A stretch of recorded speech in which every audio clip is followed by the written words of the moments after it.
So right over there, am I right this time? It's over there? Yes. Okay, cool. Over there. Only like 3 weeks later, he's figured it out. This is why they have GPS. I don't need to be good at directions. I'm Steven. That's Stefan. That's Andrew. Ohio State plays Minnesota tonight. Well, it's nighttime in here, but we're doing this on a Wednesday. Give me a break. Tonight, Ohio State plays its first Big Ten night game at home in over 2 years when they face Minnesota.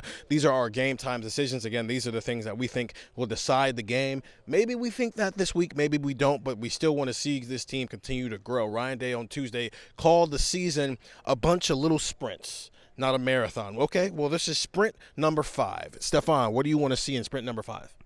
This is, if you watched our outrageous predictions videos earlier in the week, this is kind of the route Steven took in his prediction, and it's kind of what I want to talk about going into this game, where we've seen Ohio State's offense be conservative in games where it felt like that was the right thing to do, against Washington, against Texas.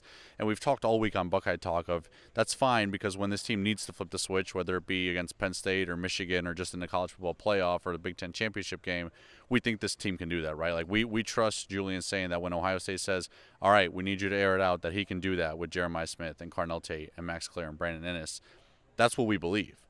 But it's always more reassuring when you can see it. And I think with the way Minnesota plays defensively and what they're going to do, up front, I think there's going to be opportunities in the secondary for Ohio State to take advantage, maybe more so than what Washington was running with a lot of too high safety. I think Ohio State's going to say, all right, go ahead, Julian saying, because they have the reassurance, I think, in this game, being at home, being in this environment, being a Minnesota team that I don't think is quite there yet to compete with an Ohio State, where you can throw Julian into the fire, and if he makes a mistake or two, you can be all right, right? It's not going to cost you the game, or he can be pristine, and you say, boom, that's the guy that we recruited. That's the guy that transferred from Alabama. That's the guy that we know when it gets to the college football playoff and it's a tie game against Texas, he can make a big play. And that's what I think we're going to see from Julian saying, that reassurance of, hey, they're playing this. They're playing the long game. It's a 16, 17-game season. They're playing the long game, and when they can pick and choose their moments, they're going to be careful and kind of save some of these guys best they can. But when there's opportunities where they have to turn on the switch, they can do it. And I think this game against Minnesota is going to show us why. Andrew, what do you want to see from the Bucks on Saturday? I want to see what that defensive tackle rotation looks like, because I think this might be a good game for Edric Houston to kind of get back on track.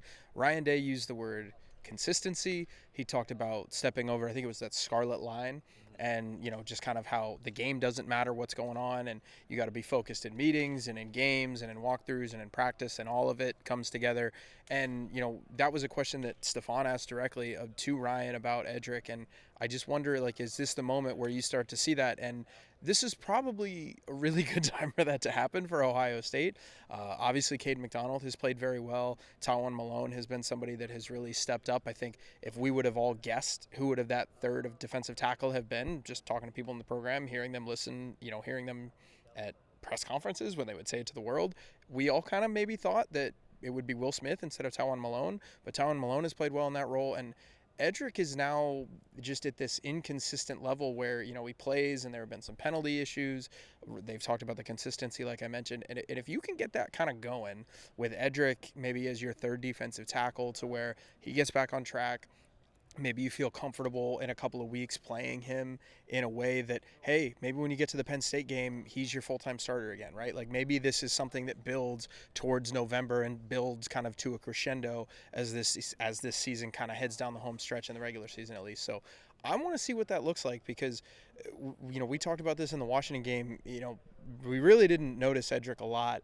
And when that happened, or when we did notice him, it was for a penalty. It was for a bad reason. So I think if he gets back on track, the ceiling is just so high for this defensive tackle room. It's probably higher than we thought coming into the year. And I'm just curious what that rotation looks like.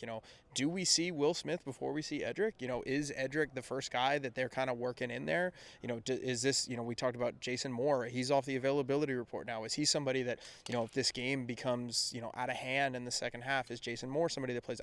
I want to see what this is going to look like, because, let's face it, you are now less than 2 months away from playing Michigan, who's going to try to run the ball down your throat. You have Penn State, who can't throw the forward pass. Can't run it either. Crazy enough. They really can't run it. But, Penn State is going to lose close games.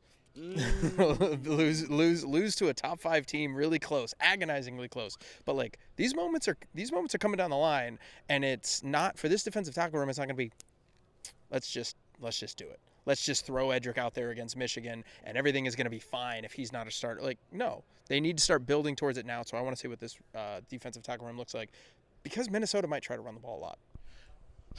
With a backup running back. Yes. So I'm not sure about the Darius Taylor conversation. Edric Houston's a difficult conversation because it's probably some combination of how he's played. Maybe he's not fully healthy. Somebody said that maybe he left the game at some point and had to go to the locker room on Saturday. I don't know if I remember that correctly, but I did see him coming off the field with one of the support staff members. He looked fine. He looked like he just got done getting some extra work in. So whatever's going on with Edric is probably all of the above. Not playing well and consistent, had some bad penalties. Maybe you're not healthy fully, because we did see him after the game with some ice on his ankle. So there's something going on that's just not as simple as one answer or the other answer. So I do agree. We got to see that defensive tackle room, especially Edric more than anybody else. Let's see if he can get something cooking. Red zone's the only thing that matters to me right now with this offense, and I believe in everything they can do between the 20s, but for whatever reason they pass that 20 and they forget how to play clean football. It's been penalties, it's been missed reads, it's been dropped balls, it's been missed holes, missed assignments on blocking. It just hasn't. Ryan Day said they wanted to be at 75% on the year. That's their goal. Okay, they achieved that goal twice since Ryan Day's been the head coach. They did it in 2019, when they had J.K. Dobbins, and they probably had a super team. It was just there were two other super teams that year, so they didn't win a national title. And then they did it last year, and they won a national title. It is a lofty goal. Even Day will tell you that's a lofty goal to make. It's not a normal thing to do. But I do think it's a reasonable expectation to have in this game. Can you go bat 1,000 in the red zone? You get inside the 20, you score a touchdown. Jaden Fielding's been great this year. It's been good to see him making some field goals. How about we give Jaden Fielding a rest this week and just let him kick PATs, because you're punching it in for touchdowns? Because I think it's the only thing that is not by choice that is holding this offense back. Is they can drive the field, they can get down into the red zone, but they cannot finish. And I think that is the only thing on Saturday I am concerned about with this offense, is what happens when they get inside the red zone. There's no way with all these weapons you can't figure out how to leave the red zone with 6 points. Get the text 614-350-3315. It's a 2-week free trial, $3.99 after that. We text during the game. We text after the game. We text before the game. There might be a kid committing to Ohio State on Saturday. But even if he doesn't, guess where we're going to go first? The text, 614-350-3315. It's a 2-week free trial, $3.99 after that. Ohio State, its only home game in the month of October, facing Minnesota. It's Day, it's Fleck, it's Stefan, it's Andrew, it's Steven. See you after the game.